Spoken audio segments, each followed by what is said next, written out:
China's becoming the world economic leader. Can you give us an idea of, as that progresses, what does that look like on a day-to-day basis for the average American?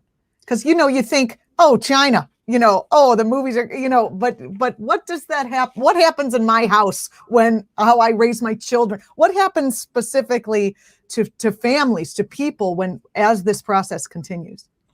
Well, I think what you're going to see is you're already seeing it, but you're going to see more and more of a reconstruction of what China means. It's going to become an important part of our lives. Now, it already is, in terms of the vast number of products sitting in our bathrooms, our kitchens, our living rooms that say made in China when you turn them over and you look at them.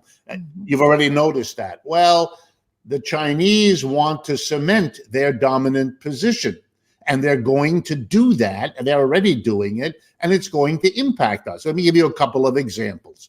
I'll go back to the Hollywood example.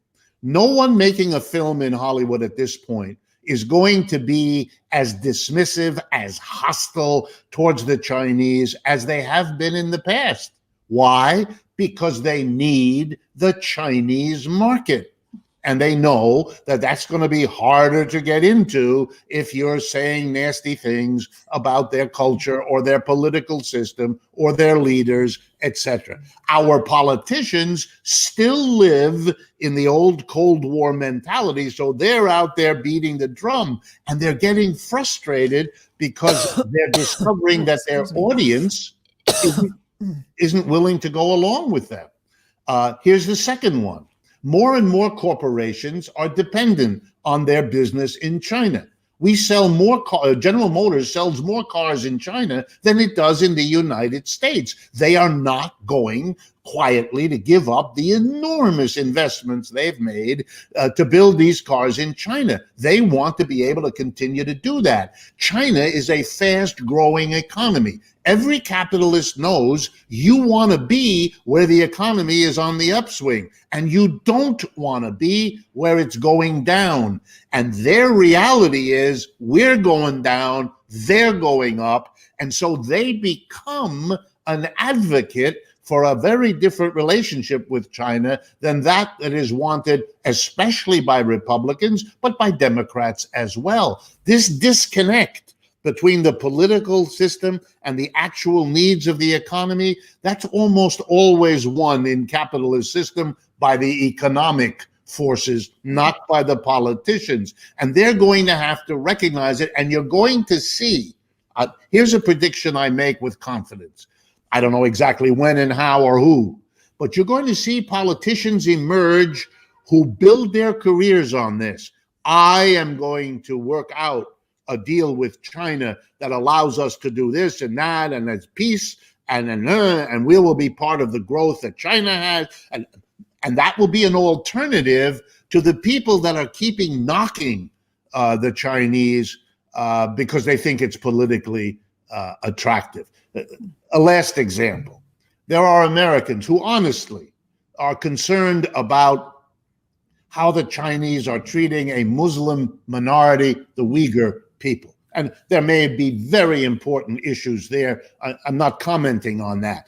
But for a country like ours that is still waging a 20-year war on Muslim people in Iraq, in Afghanistan, having killed way more than any reasonable estimate of what the Chinese have done in that part of their country. For us to be calling them out is extraordinary.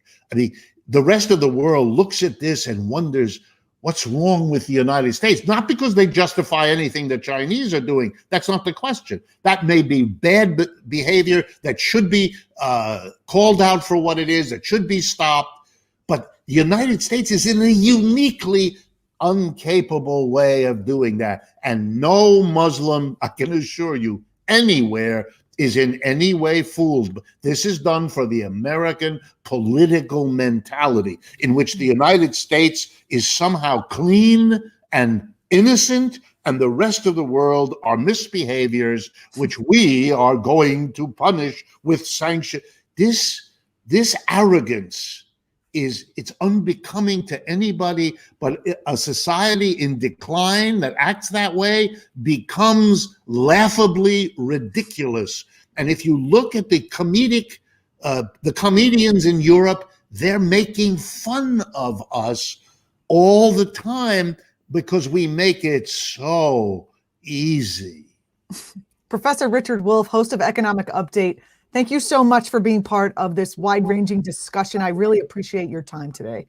Thank you, Juliana. And I meant what I said before. It's these kinds of programs, these kinds of conversations that are the best contribution I know how to make to help this society find a way out of the conundrums it now faces.